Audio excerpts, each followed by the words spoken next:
silêncio da perda é o único som que a gente escuta quando a gente perde algo que estava em nossas mãos. Existe um experimento mental que é muito simples de você entender o que essa frase, o peso dessa frase, o que ela quer dizer. Pense em algo banal. Pense em algo assim do seu cotidiano, pense em algo que você não pensa diretamente quando você acorda, mas é uma coisa muito característica, algo que que acontece todo dia, mas que você não pensa muito nela. Pode ser o seu café da manhã, você come, não sei se você come algo eh, igual. Eu, por exemplo, tomo todo dia um leite com Nescau, né. Café com leite, assim, depende muito do dia, quando é algo muito específico. Mas todo dia eu tenho que ter um leite com Nescau. E agora, tente se imaginar sem ele. Não existe mais isso na sua vida. Não é que você tirou, não existe. Tomaram de você isso. Consegue imaginar? Sem o seu café da manhã, sem, sei lá, não sei se você faz uma rotina aí de ver notícias, né? O que aconteceu no dia, o que vai acontecer. Você lê um jornal, sem o bom dia daquela pessoa específico, da sua mãe, seja sua esposa, do filho, sem um abraço.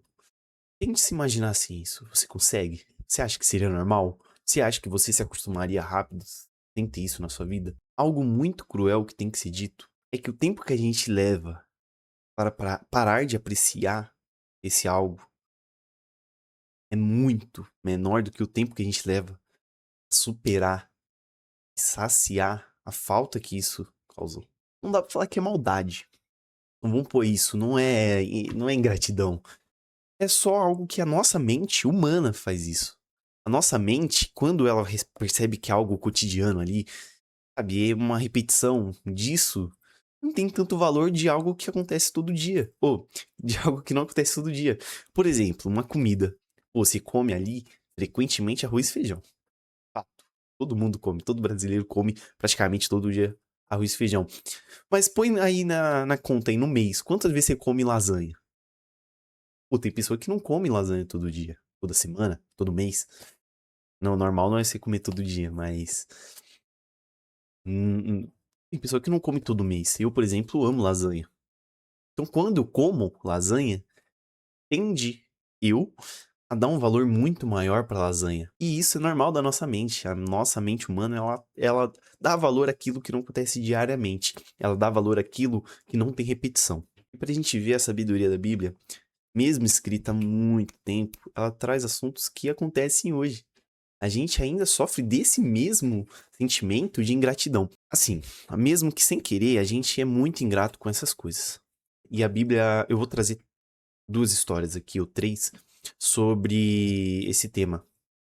Só que eu não quero trazer só o lado religioso. Eu quero trazer o lado mais humano. Não tô dizendo que eu vou falar sobre o que acontece, que a gente, né?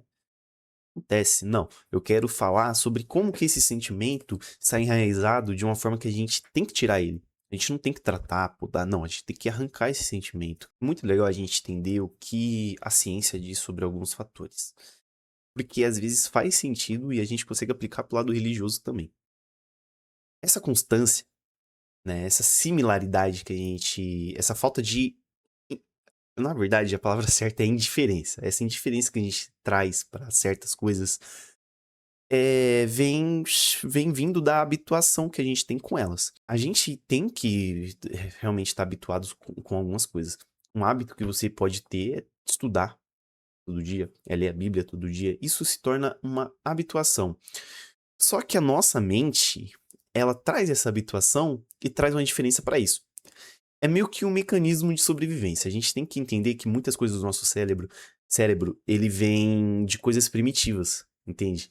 A gente, beleza, a gente passou anos, aí evoluiu, tal, mas muitas coisas vêm dessa época primitiva. Então, e isso aplica ainda para os dias de hoje. Tem coisas que a gente faz que a gente não presta tanta atenção como acontecia antigamente. Quando você pega um ônibus, foi igual a primeira vez que você pegou sozinho? Ali para seus 8, 10, 12 anos, é a mesma coisa? Não, hoje em dia, você olha, você "Ah, esse ônibus amarelo já pode ser o meu". Então, você não presta tanta atenção como você prestava antigamente. Isso é habituação. E não só esse exemplo, tem vários outros. Só que o cérebro, ele não consegue distinguir o que você deve estar habituado e o que você também deve estar habituado, mas requer ainda a mesma atenção de como você não era habituado. O cérebro não sabe, mas você, o seu consciente, sabe.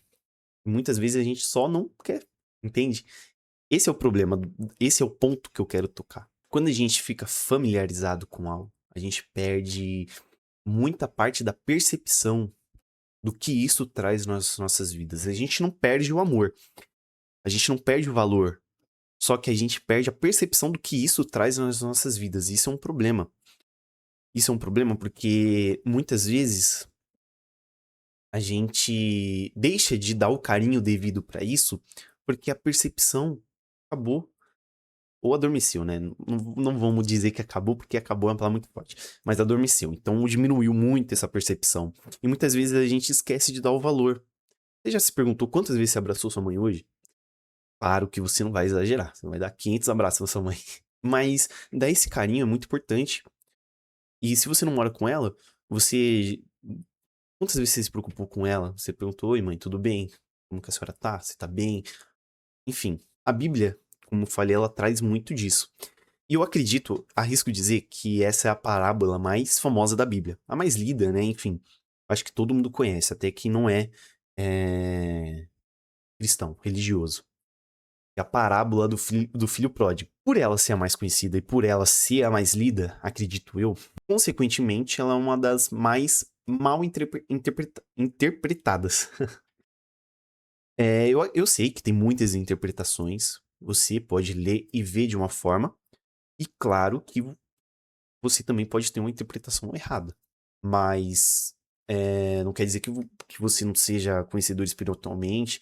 É realmente porque todo mundo precisa de apoio, biblicamente, né? Você precisa compartilhar informações, a pessoa vai ter uma visão diferente, você vai ver que a sua talvez não seja tão certa. Assim como a minha pode estar errada. E eu posso estar falando algum absurdo. Mas eu acredito, eu lendo e pesquisando, eu cheguei numa conclusão e muita gente não chega. E eu não sei se é exclusividade minha. Eu, particularmente, nunca vi nenhum pastor pregando exclusivamente dessa maneira.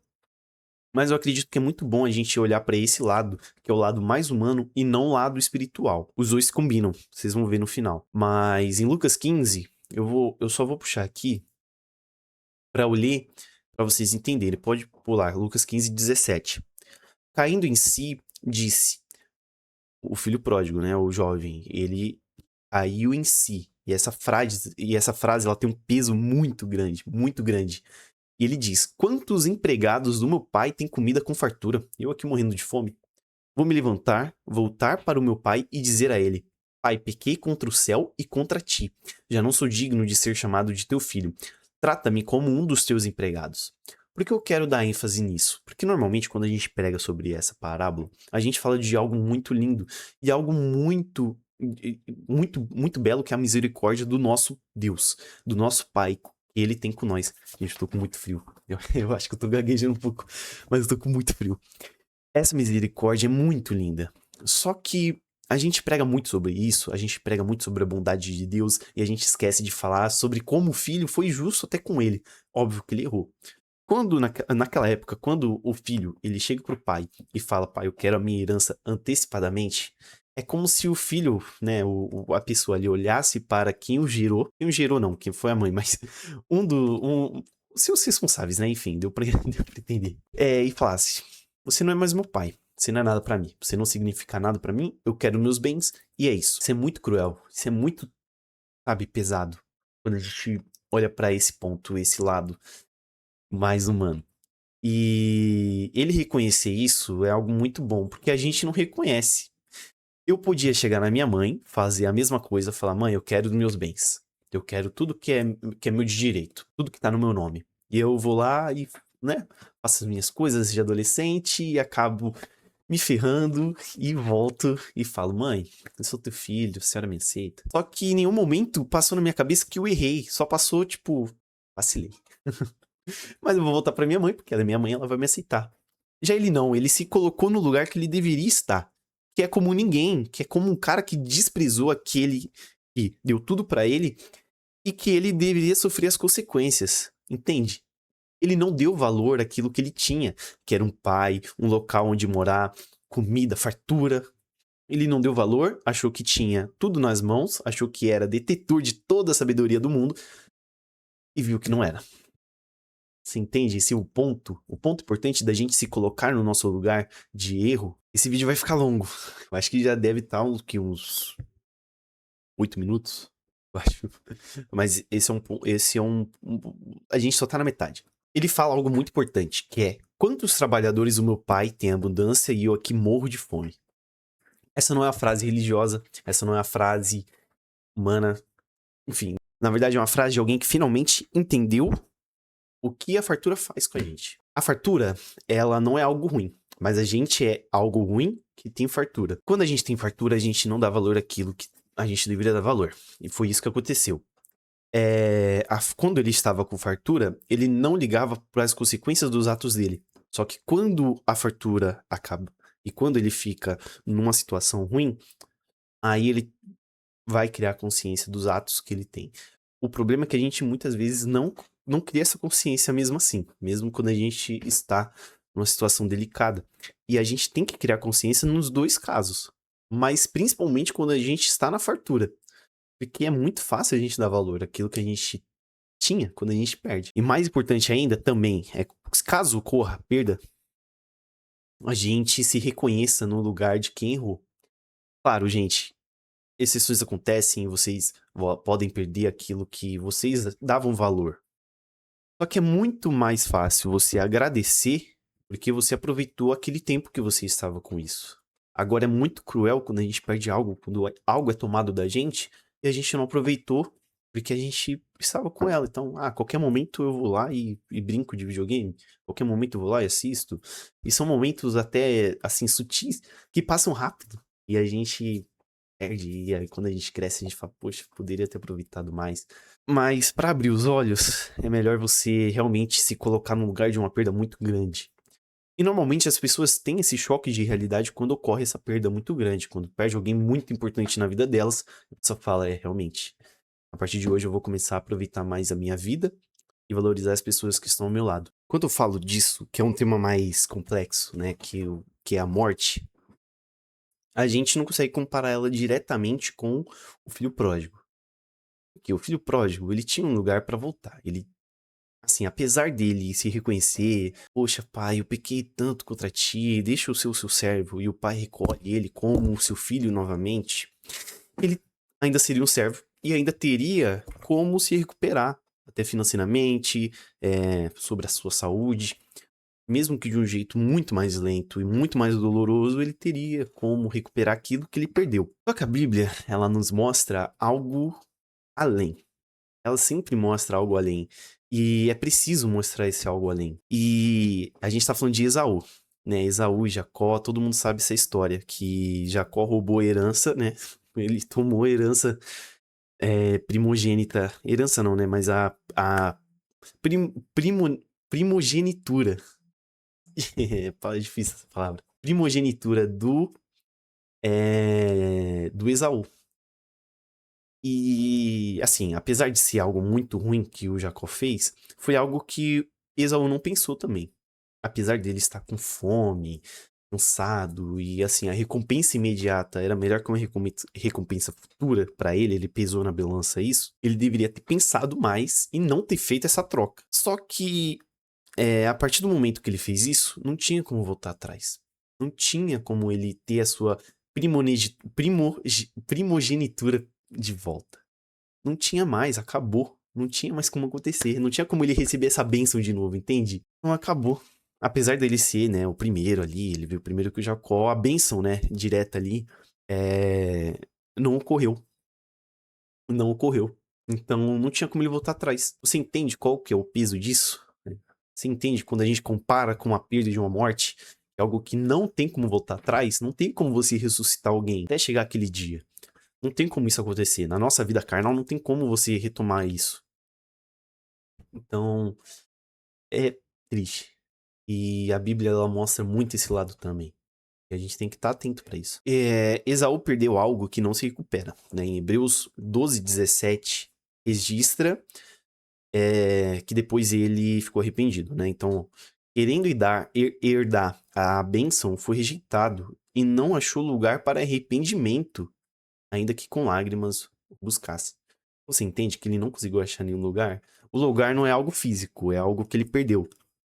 Só que nem algo semelhante ele conseguia achar igual o filho pródigo. É algo muito cruel, é algo muito cruel. Mas não é que Deus é cruel, mas é porque janelas se fecham. Ele tinha uma escolha. Não foi tomado dele mesmo assim, mas é algo que não se recupera. E a gente tem que separar muito bem isso. Deus não foi cruel com você, às vezes você só não deu valor realmente, e quando você perdeu, você não vai conseguir mais recuperar. Não é pra te pôr medo, não é pra você sentir medo. Nossa, Deus é cruel, nossa, Deus, ele vai tomar de mim. Não, é pra criar só um senso de urgência mesmo, um alerta. Não é que você tem que também toda a sua vida você ficar preocupado com isso.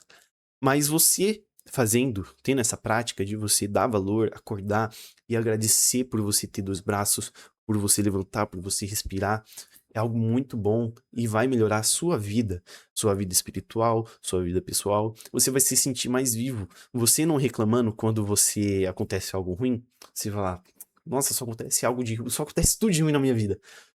Você meio que tá se amaldiçoando, sabe? E é muito bom você tomar essa prática, você agradecer pelas coisas que você tem e dar valor pra elas. Bom, e a terceira história que eu falei lá no início que eu ia contar, eu não vou me aprofundar nela porque eu já contei ela em outro vídeo. Eu contei no vídeo passado, que é Onde Você Estava, Senhor. Depois dá uma visualizada lá, é um vídeo bem legal, recomendo você assistir ele todo, né? Eu falo sobre, assim, quando você perde a presença. E perder a presença de Deus é algo que a gente perde também. É um valor, é algo valioso e muito mais valioso que coisas físicas. É muito mais valioso que sua casa, que é algo que vale muito, porque sem a presença a gente não é ninguém. Sem a presença a gente só vive. A gente vive uma vida vazia. Então é muito importante você se preocupar com isso também.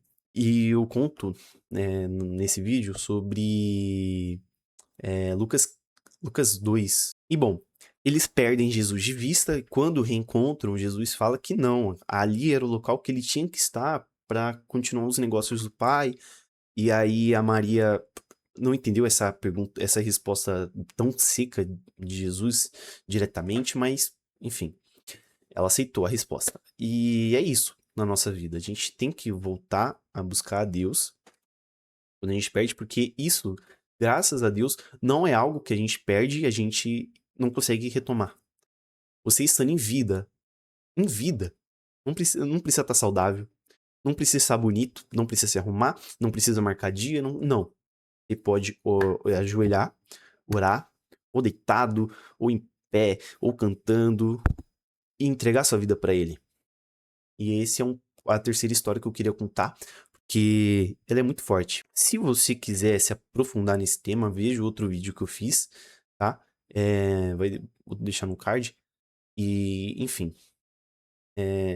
dê valor para as coisas que você tem hoje em dia. É aquilo que eu falei. A gente tem o exemplo de quando a gente perde algo e consegue ter novamente, e a gente tem aquilo que vai e não volta. Bom, o vídeo já tá muito longo, eu tô com muito frio. Eu acho que eu gaguejei muito. Porque tá frio aqui em São Paulo. Mas eu quero encerrar só realmente dando mais um alerta. Não deixe que um dia algo que você goste muito vire saudade. Não deixe isso acontecer. Sempre busque ser mais grato pelas suas coisas.